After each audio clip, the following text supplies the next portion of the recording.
ಹಾಂ, ಸ್ವಲ್ಪ ಈ ಸಂಸ್ಥೆ ಬಗ್ಗೆ ಹೇಳಿ ಮೇಡಮ್.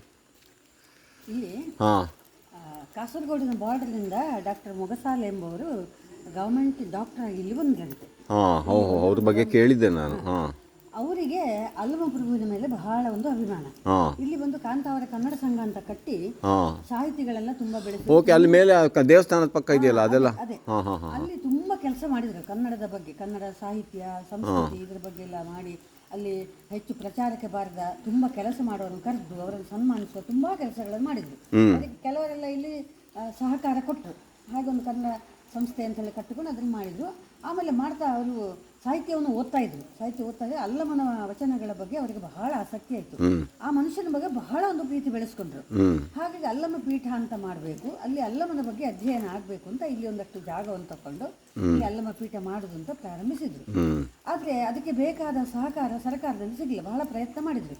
ಸರ್ಕಾರದ ನಿಯಮ ನಿಬಂಧನೆಗಳೆಲ್ಲ ಹೊಂದಿಕೊಂಡು ಸಹಕಾರ ಪಡ್ಕೊಂಡು ಮಾಡ್ಲಿಕ್ಕೆ ಅವರಿಗೆ ಆಗಲಿಲ್ಲ. ಸುಮಾರು ದಶಕಗಳ ಕಾಲ ಮಾಡಿದ್ದಾರೆ. ಕೊನೆಗೆ ಇನ್ನೇನು ಮಾಡುವುದು ಅಂತ ಆಗದೆ ಅಲ್ಲಿ ಚೌಟ್ರು ಅಂತ ಒಬ್ಬರು ತುಂಬಾ ಸ್ಥಳದಾನ ಕೊಟ್ಟರಂತೆ. ಮತ್ತೆ ನಾಟಕ ಇತ್ಯಾದಿಗಳ ಮಾಡಲಿಕ್ಕೆ ಅಲ್ಲಿ ಒಂದು ಬಯಲು ರಂಗ ಮಂಟಪ ಅಂತ ಕಟ್ಟಿದ್ದಾರೆ. ಅವಶೇಷ ಮಾತ್ರ ಇದೆ. ಅಲ್ಲಿ ತುಂಬಾ ಕಾರ್ಯಕ್ರಮಗಳೆಲ್ಲ ಆಗಿವೆಂತೆ. ದೊಡ್ಡ ದೊಡ್ಡವರು ಬಂದು ನಾಟಕ ಎಲ್ಲ ಮಾಡಿದ್ದಾರೆ, ಪ್ರದರ್ಶನಗಳ ನೀಡಿದ್ದಾರಂತೆ. ನಾನು ಅದು ನೋಡಿರ್ಲಿಲ್ಲ. ನನಗೆ ಸಾಧಾರಣ ಒಂದು 20-25 ವರ್ಷಗಳಿಂದ ನನಗೆ ಮೊಗಸಾಲೆ ಅವರ ಪರಿಚಯ. ಹಾಗೆ ಅಲ್ಲಿ ನಾನು ಮೊಗಸಾಲೆ ಅವರ ಮನೆ ಎಂಟ್ರೆನ್ಸ್ ವರೆಗೆ ಹೋಗಿದ್ದೇನೆ, ಗಿಡದ ಫೋಟೋ ಹೊಡ್ಕೊಂಡು. ಹೌದು, ಅಲ್ಲಿ ಒಳಗಡೆ ಒಂದು ಕಾಲ್ ದಾರಿ ಬರ್ತದೆ. ಹಾಂ ಹಾಂ ಹೌದು.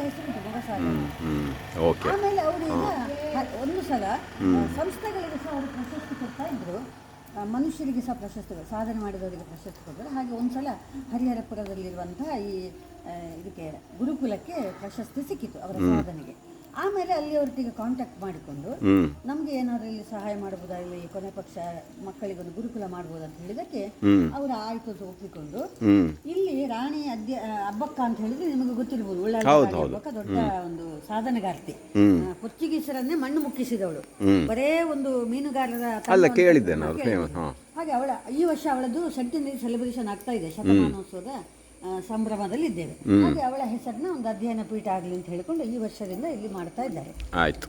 ನಾನು ರಿಟೈರ್ಡ್ ಟೀಚರು, 12 ವರ್ಷ ಆಯ್ತು ರಿಟೈರ್ಡ್ ಆಗಿ. ಹಾಗೆ ನನಗೆ ಮಕ್ಕಳೊಟ್ಟಿಗೆ ಇರಬೇಕು ಅಂತ ಆಸೆ. ನಾನು ಈ ಹಿಂದೆ ಒಂದು ಗುರುಕುಲದಲ್ಲಿ ನೀವು ಸೇವೆ ಮಾಡ್ತಾ ಇದ್ದೀರಿ. ಓಕೆ, ಹಾಗಿದ್ರೆ ಒಮ್ಮೆ ಅವ್ರನ್ನ ಪರಿಚಯ ಮಾಡಿಸಿ ನನಗೆ. ನಾನು ಸ್ವಲ್ಪ ನನ್ನ ಗೊತ್ತಿರೋ ಥರ ಕೇಳಿ ಸ್ವಲ್ಪ ಹೆಲ್ಪ್ ಮಾಡ್ತೇನೆ. ತುಂಬ ಸಂತೋಷ ಆಯ್ತು, ನೀವೆಲ್ಲ ಒಳ್ಳೆ ಕೆಲಸ ಮಾಡ್ತಾ ಇದ್ದೀರಿ ಅಂತ. ಮಾಡಿಸ್ತಾ ಇದ್ದಾನೆ, ಆಗ್ತದೆ. ಇಷ್ಟ ಆಯ್ತಲ್ಲ ಈಗ. ಇನ್ನು ಬೇರೆ ಬೇರೆ ಅವರಾಗೆ ಬಂದು ಜನ ಎಲ್ಲ ಹೆಲ್ಪ್ ಮಾಡ್ತಾರೆ. So very good.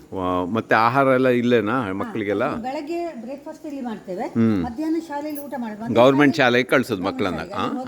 ರಾಗಿ ಕಷಾಯ ಮಾಡಿ ಕೊಡ್ತಾರೆ. ಆಮೇಲೆ 12 ಗಂಟೆಗೆ ಒಂದು ಸೊ ಸ್ವಲ್ಪ ಅದು ಆಯ್ತು. ಮಧ್ಯಾಹ್ನ ಊಟ ಕೊಡ್ತಾರೆ. ಆಮೇಲೆ ಸಾಯಂಕಾಲ ಬಂದ ಮೇಲೆ ತಿಂಡಿ ಇರ್ತೇವೆ, ಸ್ವಲ್ಪ ತಿಂಡಿ ಇರ್ತೇವೆ. ಆಮೇಲೆ ರಾತ್ರಿ ಊಟ. ಮತ್ತೆ ಇವರ ಮಕ್ಕಳ ರಜಕ್ಕೆಲ್ಲ ಊರಿಗೆ ಹೋಗ್ತಾರಾ? ರಜಕ್ಕೆ ಊರಿಗೆ